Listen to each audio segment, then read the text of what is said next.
Bismillahirrahmanirrahim. Qala al-musannifu rahimahullah wa nafa'ana bihi wa bi ulumihi fid dharaini amin. Faslun ari ieu eta hiji pasal. Tabtulu batal naon as-sholatu sholat bi araba'a asyarata khoslatan ku sabab 14 perkara. Bil hadasi tegasna hiji ku sabab hadas, wabi wuku in najasati jeung kadua ku sabab tumiba na najis, idlam tulko lamun henteu kaburu dipiceun halan dina pada harita min ghairi hamlin barina henteu dibawa. Wan kisafil aurati jeung katilu ku sabab kabukana orat, illam tustar lamun henteu ditutup itu orat halan dina pada harita. Wanutki jeung kaopat ku sabab ngomong biharpaini ku dua huruf au harpin atawa sahuruf mubhimin anu mere paham amdan halna ngahaja.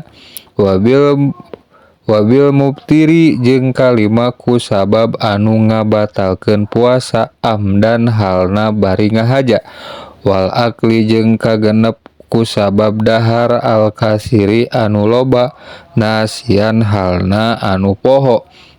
Wasalasi harokatin jeung katujuh ku sabab tilu kali pirang-pirang usikan mutawaliyatin anu tuluy-tuluy. Walau sahwan jeung sanajan bari poho. Wal wasbati jeung kadalapan ku sabab luncat al fahisati anu banget. Wadarabatil mufritoti jeung kasalapan ku sabab neunggel anu tarik. Waziyadati ruknin jeung kasapuluh ku sabab nambahan hiji rukun fi'liyin anu bangsa pagawean amdan halna bari ngahaja. Wataqaddumi jeung ka-11 ku sabab miheulaan ala imamihi ka imamna jalma biruknaini ku dua rukun fi'liyaini anu bangsa pagawean duanana. Watakhallufi bihima jeung ku sabab tingaleun atawa nyulayaan bihima kana itu dua rukun anu bangsa pagawean bigoiri uderin kalawan henteu aya udur. Wa niyati qot'is sholati jeung kadua ku sabab niat megatkeun salat.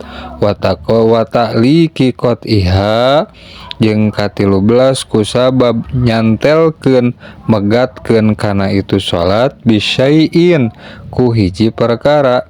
Wa taraddudi jeung ka-14 mandog mayong atawa mangmang fi qot'iha dina megatkeun salat.